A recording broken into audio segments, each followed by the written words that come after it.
Terima kasih Anda masih bersama kami di Kompas Petang, saya Cynthia Rompas. Saudara, baliho dan spanduk putra bungsu Presiden Jokowi, Kaisang Pangarep, terpasang di sejumlah titik di kota Depok, Jawa Barat. Baliho itu berisi dukungan kepada Kaisang sebagai wali kota Depok. Baliho dukungan kepada Kaisang maju sebagai wali kota Depok itu dipasang oleh Partai Solidaritas Indonesia di Jalan Margonda, Kota Depok. Baliho bertuliskan PSI menang, wali kota Kaisang.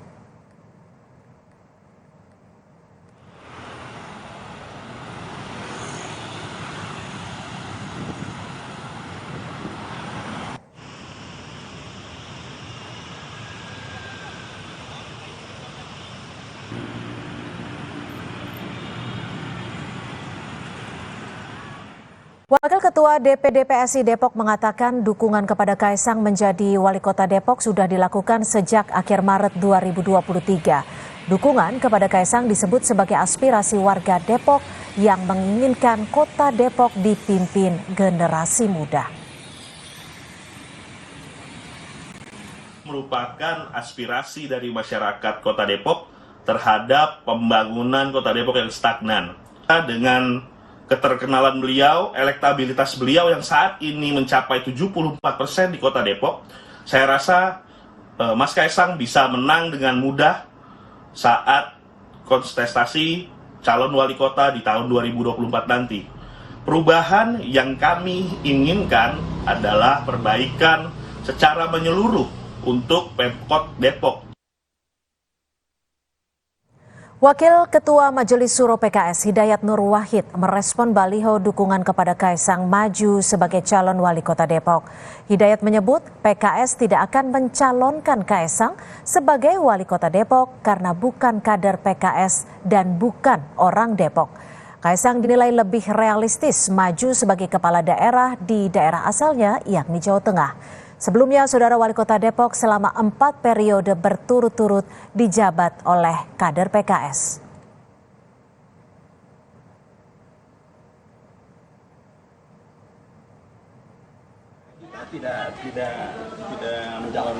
Tidak terpikir ya untuk mencalonkan Mas Kaisang ya ke Depok.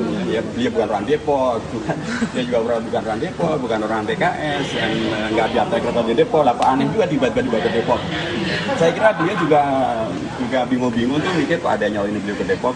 Wajarnya kalau beliau tuh ya di Solo gitu ya. Kalau sedikit dari keluar Solo mungkin Klaten atau Sidoarjo atau Boyolali. Ya nanti mungkin kakaknya mungkin nanti gubernur, beliau jadi wali kota, nanti kakaknya jadi dan seterusnya nanti mungkin itu yang lebih rasional. Kami bahas dukungan kepada Kaisang Pangarep sebagai calon wali kota Depok bersama Direktur Pusat Kajian Politik Universitas Indonesia. Sudah ada Mbak Huria. Mbak Huria, langsung saja nih, ini putra bungsu Presiden Kaisang Pangarep didukung sebagai calon wali kota Depok. Bahkan balihonya juga sudah terpampang di Margonda Depok. Tanggapan Anda seperti apa? Ya, pertama saya melihatnya ya dari sisi PSI-nya dulu gitu ya. Ini kan PSI sebagai partai kecil ya yang hanya punya satu suara gitu ya di DPRD Depok, tentu saja berharap untuk bisa mendapatkan dukungan elektoral nantinya di pileg gitu ya. Dan upaya untuk mencalonkan Kaisang ya, mengusung pencalonan Kaisang, saya kira ini menjadi strategi untuk PSI agar bisa mendapatkan dukungan elektoral yang lebih besar. Tapi juga kita nggak boleh lupa gitu ya bahwa PSI belum bisa menjadi pengusung gitu ya karena dia hanya punya satu kursi gitu ya. Kemudian di sisi lain kalau saya melihatnya pencalonan Kaisang gitu ya sebagai calon wali kota Depok, meskipun ini memungkinkan ya, kalau kita lihat kan waktu Pak Jokowi dicalonkan menjadi gubernur kan juga sama gitu ya. Dia dari Solo pindah ke DKI Jakarta.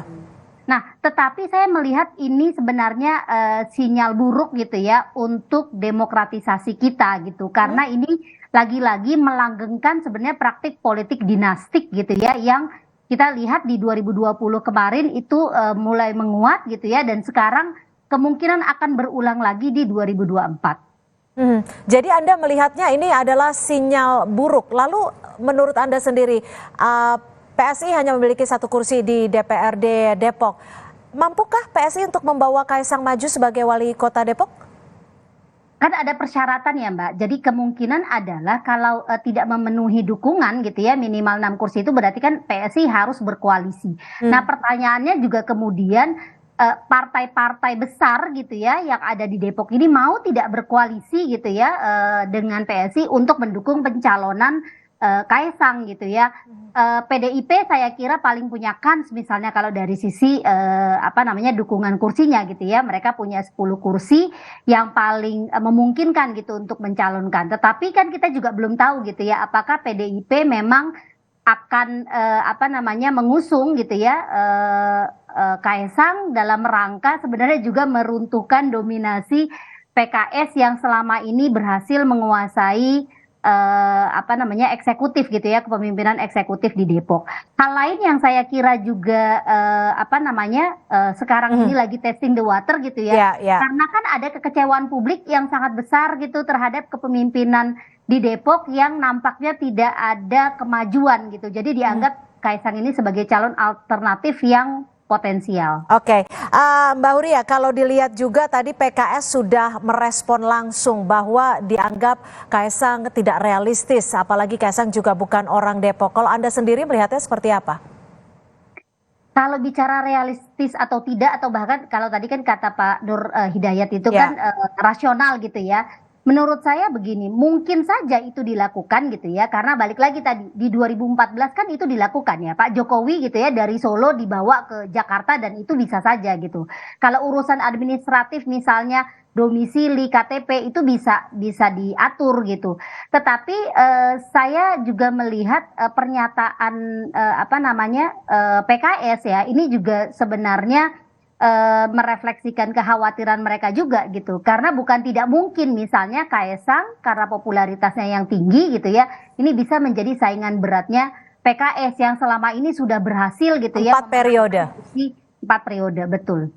Mbak Huria, kalau melihat lagi sosok dari seorang Kaisang Pangarep, sudah cocokkah, sudah pantaskah untuk menjabat jika memang langgeng gitu ya sebagai wali kota Depok?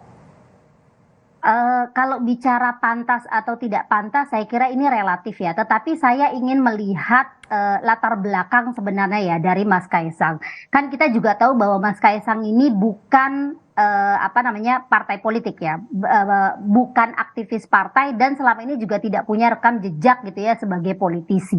Artinya pencalonan Kaisang ini sebenarnya memperlihatkan bahwa preferensi partai politik semata-mata hanya popularitas dan elektabilitas gitu ya, dan ini bukan hal yang baik buat demokrasi. Padahal kan harusnya partai politik menjadi kendaraan gitu ya bagi para politisi yang memang menggeluti politik, bekerja untuk partai agar mereka bisa ditempatkan sebagai pejabat-pejabat publik. Jadi bukan asal comot gitu ya, orang-orang yang populer kemudian dicalonkan menjadi kepala daerah gitu. Apalagi kalau bicara khusus tentang Kaisang gitu ya, keterlibatan dan hubungan kekerabatan antara Kaisang dengan Pak Jokowi sekarang gitu ya, ini kan juga memberikan pelajaran yang tidak baik gitu, bahwa praktik politik dinastik itu kok jadinya dilanggengkan gitu ya dengan mekanisme demokrasi. Oke, kalau kita melihat lagi, PKS sudah memenangkan 4 periode secara berturut-turut untuk wali kota Depok. Apakah ini sengaja dilakukan agar bisa menggebrak atau merubah bisa dikatakan mungkin kebiasaan atau culture sebelum-sebelumnya? Iya, saya kira itu tadi ya strategi elektoral. Memang tidak mudah ya, karena kan Depok itu menjadi salah satu basis suara PKS yang kuat gitu ya. Jadi artinya siapapun calonnya misalnya selama dia didukung oleh PKS, kemungkinan besar dia bisa memenangkan pilkada itu terbuka luas gitu ya. Itu yang terjadi selama 4 periode ini gitu. Nah, oleh karenanya jika ada partai yang ingin gitu ya meruntuhkan gitu ya dominasi PKS di Depok, ya satu-satunya cara yang paling efektif gitu ya, yang paling potensial itu adalah mencari calon yang sangat populer di kota Depok begitu. Baik, sekaligus testing the water seperti kata Anda ya. Terima kasih Direktur Pusat Kajian Politik Universitas Indonesia, Mbak Huria sudah bergabung bersama kami di Kompas Petang. Saudara, kita ke informasi lainnya. Usai disinggung Mahfud MD soal